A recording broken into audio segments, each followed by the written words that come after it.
நான் நடக்கிறது எப்படி, என்ன செய்யணும், எப்படி செய்யணும், எனக்கு சொல்லித்தாங்க, கற்றுத்தாங்க ஆவியானவரே சொல்லி நம்ம பேசும்போது நிச்சயமாக நம்மக்கிட்ட பேசுவார். அப்போ பேசும்போது தான் காயின் கிட்ட கேட்குறாரு, உன் சகோதரன் எங்கேன்னு கேட்குறாரு. அப்போது அந்த இடத்துல நடந்தது அவர் கண்டு அவனுடைய ரத்தம் என்னிடத்துல வந்து கூப்பிடுது. ஸோ நம்ம யாரையும் ஹர்ட் பண்ணாலும் சரி, தப்பு செஞ்சாலும் தேவனுடைய சமூகத்தில் போய் நிற்கும். நம்ம குற்றவாளியாக நிற்கக்கூடாது. நம்ம செய்கிற காரியம் நல்ல காரியமாக இருக்கணும், கர்த்தரால் அங்கீகரிக்கப்படணும். சரி, அடுத்தது வசனத்துக்கு வரலாம். 4வது அதிகாரம் 25வது வசனம். பின்னும் ஆதாம் தன் மனைவியை அறிந்தான், அவள் ஒரு குமாரனை பெற்று, காயின் கொலை செய்த ஆபேலுக்கு பதிலாக தேவன் எனக்கு வேறொரு புத்திரனை கொடுத்தார் என்று சொல்லி அவனுக்கு சேத் என்று பெயரிட்டாள். சேத்துக்கு ஒரு குமாரன் பிறந்தான், அவனுக்கு ஏனோஸ் என்று பெயரிட்டான். அப்பொழுது மனுஷர் கர்த்தருடைய நாமத்தை தொழுது கொள்ள ஆரம்பித்தார்கள். ஸோ இந்த இடத்துலையும் ஏவாள் அம்மா என்ன சொல்கிறாங்க, கர்த்தர் எனக்கு இன்னொரு பிள்ளையை கொடுத்தார் என்று அங்கே அங்கீகரிப்பு யாரு கொடுத்தாங்க? தேவனுக்கு தான். She acknowledge. அப்போ அதிலே நமக்கு தெரியுது தான் பண்ண தப்பை உணர்ந்திருக்காங்க அந்த அம்மா. ஐயோ, ராங் சாய்ஸ் நான் பண்ணேனே, ஆண்டவர் என்னை அழகாக ஏதேன் தோட்டத்தில் வச்சாரே, எல்லாத்தையும் எனக்கு கொடுத்தாரே, என்னுடைய சாய்ஸில் இந்த மாதிரி ஒரு தப்பு பண்ணிட்டேனே, சாத்தானுக்கு நான் சத்தத்துக்கு இடம் கொடுத்ததுனால தானே, ஆண்டவர் சொன்ன வார்த்தைக்கு கீழ்ப்படியாமல் போனதுனால தானே இந்த ஆசீர்வாதம் வராதபடிக்கு நான் இன்னைக்கு வேதனையோடு பெற்றெடுக்கிறதுக்கு பிள்ளைய கொடுத்துருக்குறாரு. ஆனால் ஈஸியாக அவர் மல்டிப்ளை பண்ணுறேன்னு சொல்லிட்டாரு. ஆனால் நான் என்ன பண்ணிட்டேன், நான் பண்ண தப்புனால வேதனையோடு நான் பெற்றெடுக்கிறேன் இந்த பிள்ளைய. இது வேதனையோடு பெற்றெடுக்கிற பிள்ளை மாத்திரம் இல்லாமல் இந்த பிள்ளைகள் மத்தியில் கசப்பு, கோபம், சண்டை, கொலை வரைக்கும் வந்திருக்கு. இதெல்லாம் அந்த அம்மா உணர்ந்துருக்காங்க. உணர்ந்தது அந்த அக்னாலேஜ்மெண்ட் கொடுக்குறாங்க பாருங்கள். கர்த்தர் இந்த தப்பு இவன் பண்ணான், காயின் பண்ண தப்புக்கு பதிலாக எனக்கு இன்னொரு குழந்தைய கொடுத்துருக்கிறாரு, ஆபேலுக்கு பதிலாக எனக்கு இன்னொரு குழந்தைய கொடுத்துருக்கிறாரு. அந்த அங்கீகாரத்தை கர்த்தர் இடத்துல வைக்கிறார். அந்த அம்மா தேவனோட இணைஞ்சு ரொம்ப இருந்திருப்பாங்க போல இருக்கு. அதுதான் நான் ஃபீல் பண்ணிகிட்டே இருக்கேன். இந்த பிள்ளைகளுக்கும் சொல்லி கொடுத்துருக்காங்க போல இருக்கு பாருங்கள். சேர்த்து தேவனை தேடுகிற ஒரு சந்ததியாக கர்த்தர் மாற்றார். இது மூலியமாக தான் ஏசப்பா வரார் இந்த பூமிக்கு. ஆபேல் இல்லை, சேத்து மூலியமாக தான். பின் ஜெனரேஷன் நம்ம படிக்கும் போது தெரியும், சேத்து இன்னாரை பெற்றார், ஈனோஸை பெற்றார், ஈனோஸ்லேருந்து அடுத்தது வந்து வந்து வந்து கடைசியாக தாவீதின் குமாரனாகிய இயேசு என்று வரார். எத்தனை பெரிய பாக்கியத்தை கர்த்தர் நமக்கு, இன்ஃபேக்ட் இதை செய்தது தேவன் நமக்காக, ரட்சிப்புக்காக செய்திருக்கிறார். இப்போது பழைய ஏற்பாட்டில் இந்த மாதிரி ஒரு கேரக்டர் நம்ம படித்தோம், ஆதாமும் ஏவாளும். புதிய ஏற்பாட்டிலையும் இந்த மாதிரி ஒரு தப்பு நடக்குது. சாத்தானுக்கு இடம் கொடுத்ததுனால எப்படி இந்த தம்பதியர்கள் அடி வாங்கினாங்க. எங்கேயும் அடி வாங்கினாங்கல்ல, அடி வாங்கி ஏதேன் தோட்டத்திலேருந்து விரட்டப்பட்டார்கள். எடுங்க அப்போஸ்தலர் நடபடிகள் 5வது அதிகாரம்.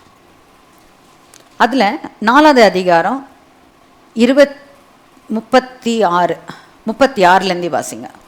4ஆம் அதிகாரம் 36லேருந்து. தனக்கு உண்டாயிருந்த நிலத்தை விற்று அதன் கிரயத்தை கொண்டு வந்து அப்போஸ்தலருடைய பாதத்திலே வைத்தான். 36, 37.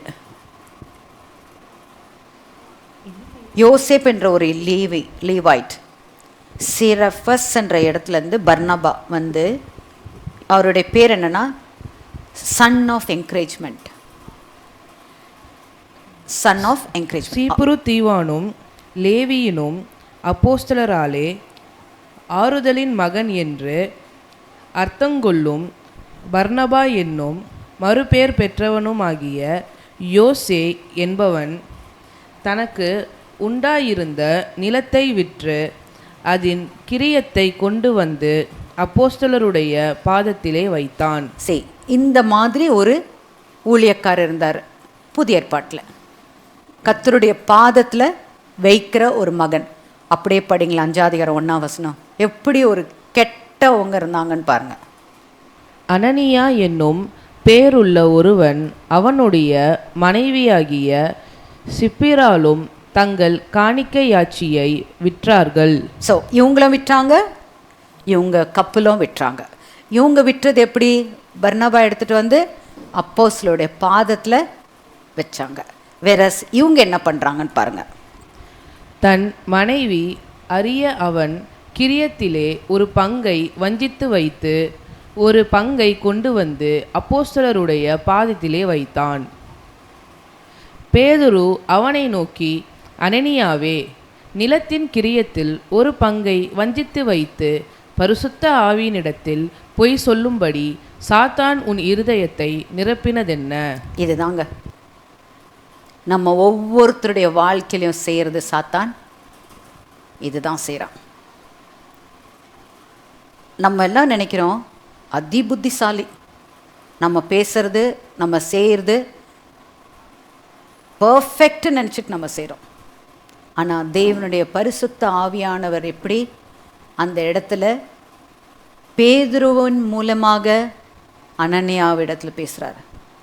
கிரயத்தை வாங்கினது நீ இவ்வளோதானா? வித்தது இவ்வளோதானா? அதுலேருந்து ஒரு போர்ஷன் எடுத்து ஒளிச்சு வச்சிருக்கியா? சாத்தான் அது யார் செய்ய வைக்கிறது? சத்ரு. இன்றைக்கும் நம்ம வாழ்க்கையில் சத்ருவான என்ன செய்கிறான்? வஞ்சிக்கிறவனாக இருக்கிறான். இதனால அவங்களுடைய எண்ட் எப்படி வந்து முடியுதுன்னு பாருங்கள். பொய் சொல்கிறது மாத்திரம் இல்லை, வஞ்சிக்கிற ஆவி, ஏமாத்துற ஆவி, பொய் சொல்கிற ஆவி, அவனுக்கு நிறைய பேர் உண்டு. இந்த அதிகாரத்தில் சொல்லப்பட்டிருக்கிறது. இது ஒரு 3 காரியத்தை சொல்கிறேனே, அவனுக்கு நிறைய பேர் ஆண்டவர் வேதத்தில் கொடுத்துருக்கிறாரு. இந்த காரியங்கள் நம்மளுடைய வாழ்க்கையில் வராதபடிக்கு அதிக எச்சரிக்கையாக இருக்கணும். ஆரம்பத்தில் சொன்னபடி பிசாசானவன் அவன் எதுக்காக வரா? திருடவும் கொல்லவும் அழிக்கவும். நம்ம மேல் நல்ல எண்ணமே கிடையாது. ஏன்னா அவன் இருக்க வேண்டிய இடத்துல மனுஷனுக்கு ஆதாமியும் ஏவாளையும் கொண்டு வந்து வச்சிட்டாரேன்னு சொல்கிற அந்த காரியத்தினால கடைசி வரைக்கும் அவன் நம்மளை ஒன்றும் இல்லாமல் ஆக்கணும் தான் பார்க்குறான். நம்மளை எப்போவுமே குற்றப்படுத்திகிட்டே இருப்பான். தேவனிடத்துக்கு முன்பாக போய் நம்மளை தப்பு செய்ய தூண்டிகிட்டே இருப்பான். அதாவது நம்மளை கரெக்டாக செய்கிற மாதிரி நம்மளை அட்வைஸ் கொடுத்து தேவனுடைய வார்த்தைக்கு தேவனுக்கு விரோதமாக நம்மளை செய்கிற ஒரு பிள்ளைகளாக நம்மளை மாற்றுவான். பாருங்கள் எப்படி அவன் வஞ்சிக்கிறான்னு பாருங்கள். அது வரைக்கும் அனனியா சப்பீராலோ தேவாலயத்தில் இரவும் பகலும் இருந்தாங்க. தேவனுடைய வசனத்தை கேட்டுகிட்டே இருந்தாங்க. தேவனுக்கு பிரியமான நிச்சயமாக அவங்க தேவனுக்கு பிரியமாக நடந்ததுனால தான் அவங்களுடைய ப்ராப்பர்ட்டிஸ் எல்லாம் விற்கிறாங்க. அந்த இடத்துல என்ன வந்தது? ஒரு போர்ஷன் நமக்குன்னு எடுத்து வச்சுக்கலாம், ரிசர்வ் பண்ணி வச்சுக்கலாம். அந்த ரிசர்வ் பண்ணி எடுத்து வச்சுக்கிறது எதுக்காக? ஒரு சமயம் ஏதாவது நடந்துருச்சுனாக்கா, பேதுருவும் யோவான் ஐயாவும் விட்டுட்டு போயிட்டாங்கனாக்கா நமக்கு யார் இருக்கிறா?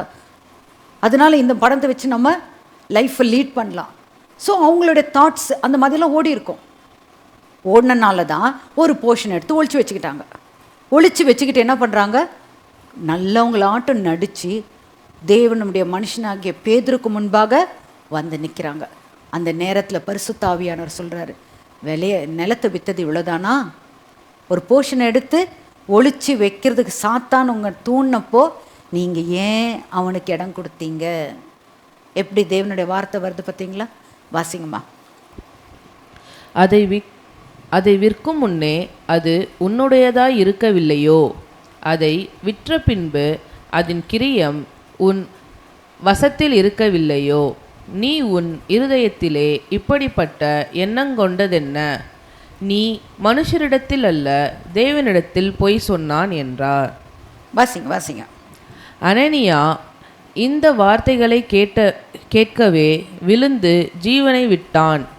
இவைகளை கேள்விப்பட்ட யாவருக்கும் மிகுந்த பயம் உண்டாயிற்று.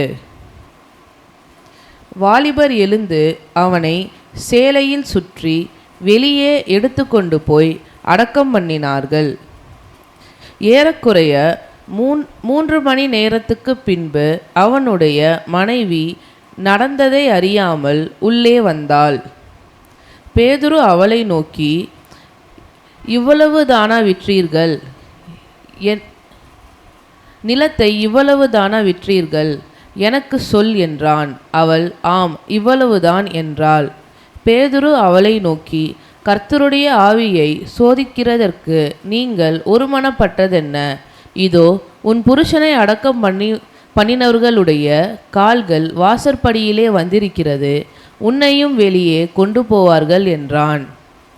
உடனே அவள் அவனுடைய பாதத்தில் விழுந்து ஜீவனை விட்டாள். வாலிபர் உள்ளே வந்து அவள் மரித்து போனதைக் கண்டு அவளை வெளியே எடுத்து கொண்டு போய் அவளுடைய புருஷனண்டையிலே அடக்கம் பண்ணினார்கள். பாருங்க, தேவனுடைய வசனம், தேவனுடைய வல்லமை, தேவனுடைய அவருடைய பரிசுத்த ஆவியானுடைய அசைவாடுதல் ஆதி திருச்சபையில காணப்பட்டது. பேதுருக்கு தெரியாது, ஐயாக்கு நடந்தது தெரியாது. அவர் ஒரு மனுஷன்தான். ஆனால் அவருக்குள்ளே இருந்தது யார்? பரிசுத்த ஆவியாகிய ஆண்டவர். பரிசுத்த ஆவியாகிய ஆண்டவர் யார்? பிதாவினிடத்திலிருந்து புறப்படுகிறதான பரிசுத்த ஆவியாகிய ஆண்டவர். ஸோ நம்ம யாருக்கு விரோதமாக பேசுகிறோம்? பிதாவாகிய தேவன். பிதாவாகிய தேவன் அவருடைய வாயிலிருந்து வந்த வார்த்தை தான் ஏசப்பா. நான் போய் தேற்றரள வாழ்நாகிய பரிசுத்த ஆவியானவரை நான் அனுப்புவேன். அவர் உங்களை சகல சத்தியத்தில் உங்களை நடத்துவார், நம்மளை சீர்படுத்துவார், நம்மளை ஸ்திரப்படுத்துவார், நம்மளை நிலைப்படுத்துவார். அவருடைய சபையை நடத்துகிறவர் பரிசுத்த ஆவியாகிய ஆண்டவர். ஆதி திருச்சபையில் தேவன் அந்த வேலை செய்தார். இன்றைக்கும் அவர் செய்து கொண்டிருக்கிறார். பேதுரு ஐயா சொல்றார், புருஷனும் மனைவியும் ஒருமனப்பட்டது எதுக்காக? தேவனுடைய காரியத்தில் பொய் சொல்றதுக்கு ஒருமனப்பட்டீங்களா? வஞ்சத்ததுக்கு ஒருமனப்பட்டீங்களா? இதோ உன் புருஷனை அடக்கம் பண்ணின கால்கள் வந்திருக்கு. சொன்ன மாத்திரத்தில் அந்த அம்மா கீழே விழுந்து ஜீவனை விற்றார்கள். தேவஜனமே, எந்த விதத்திலும் தேவனை துக்கப்படுத்தவே கூடாது. கர்த்தருக்கு பிரியமாக நடக்கணும். அந்த ஆதியில் ஆதாமும் ஏவாளும் தேவனை துக்கப்படுத்தினாங்க. புதிய ஏற்பாட்டில் சபை, ஆதி திருச்சபை தேவனை சோதித்தார்கள். பொய் பேசி தேவனை சோதித்தார்கள். கர்த்தருக்கு முன்பாக நாம் ஒவ்வொருவரும் நாமளே ஆராய்ஞ்சு பார்க்கலாம். எந்தெந்த விஷயத்தில் அவருக்கு துக்கப்படுத்துகிறோம், அவருக்கு பிரியமில்லாத காரியங்கள் நம் வாழ்க்கையில் என்னென்ன காணப்படுகிறது. இதை உணர்ந்து, ஆண்டவரே, இவர்கள் செய்த காரியங்கள் என் வாழ்க்கையில் காணப்படக்கூடாது, நான் உங்களை டிஸ்ப்ளீஸ் பண்ணக்கூடாது, நீங்கள் சொன்ன வழியில் நான் நடக்கிறதுக்கு எனக்கு உதவி செய்யுங்க. உமக்கு பிரியமானது என்னென்று சோதித்து பார்த்து அதன்படி நான் ஜீவிக்க எனக்கு உதவி செய்யுங்க. கர்த்தருக்கு பிரியமானது, கர்த்தருக்கு இது பிரியமானது, அவருக்கு முன்பாக நான் உண்மையாக இருக்கணும். இதை சொல்லி சொல்லி நான் செய்யும்போது கர்த்தர் அவர் கிருபையை தருவார். தெய்வஜனமே, அவர் கிருபை தருவார். கஷ்டமான சிச்சுவேஷனாக இருக்கும், ஆனால் அவர் கிருபை தருவார். நம்மளை கரம் பிடிச்சு நடத்துவார், நமக்கு போதிப்பார். நீ இதை செய்ய, இப்படி பேசு, நம்ம நடந்துக்கிறதுக்கு எப்படின்றது ஆலோசனை சொல்வார். சொல்லி அழகாக நம்மளை நேர்த்தியான வழியில் கர்த்தர் நம்மளை நடத்துவார். பொய் உதடுகள் கர்த்தருக்கு அருவருப்பானவைகள், உண்மையாய் நடக்கிறவர்களோ அவருக்கு பிரியம். எந்த விதத்துலையும் பொய் பேசக்கூடாது. என்ன காரியம் வந்தாலும் அவருக்கு ஹர்ட் பண்ணக்கூடாது. இதை செய்யும்போது கர்த்தர் நம் மூலியமாய் மகிமைப்படுறதுக்கு நமக்கு ஒரு சான்ஸ் கொடுப்பார். இன்னொரு சான்ஸ் சொல்லி கொடுத்து நடத்தி கொண்டு போவார். அதுக்கு தான் சொல்கிறது, எப்பவுமே கிருபையின் மேல் கிருபை, அவர்கிட்ட நமக்கு கிடைக்க போகிறது என்ன? தயவு மேலே தயவு கிடைக்கும். அவர் ஆலோசனை தருவார், நம்மளை நேர்த்தியான வழியில் நடத்துவார். கர்த்தருக்கு ஸ்தோத்திரம். கர்த்தருடைய பரிசுத்த நாமத்துக்கு கோடான கோடி ஸ்தோத்திரம். ஹல்லேலூயா. கர்த்தாவே, இந்த வசனத்தை நீர் தந்தீரையா. எதெல்லாம் உமக்கு பிரியம், எதுவும் உங்களுக்கு பிரியம் இல்லை என்பதை நீங்கள் சொல்லி கொடுத்துருக்கீங்க. நாங்கள் நடக்கிற சாய்ஸ் ஏவாளமாக பண்ண மாதிரி தப்பான சாய்ஸ்குள்ளே நாங்கள் எந்த விதத்தில் போகாதபடிக்கு ஆண்டவரே நீர் ஆலோசனை கர்த்தராக இருங்க. இயேசுவே ஞானம், இயேசுவே நீதி, இயேசுவேன் பரிசுத்தம் என்று சொல்லி உம்முடைய வார்த்தையை நாங்கள் முன்னிட்டு வைத்து நாங்கள் முன்னேறி செல்ல கர்த்தர் உதவி செய்வீராக. ஆசீர்வதிங்க. இயேசு கிறிஸ்துவின் நாமத்தினாலே வேண்டிக் கொள்கிறேன் நல்ல தகப்பனே. ஆமேன்.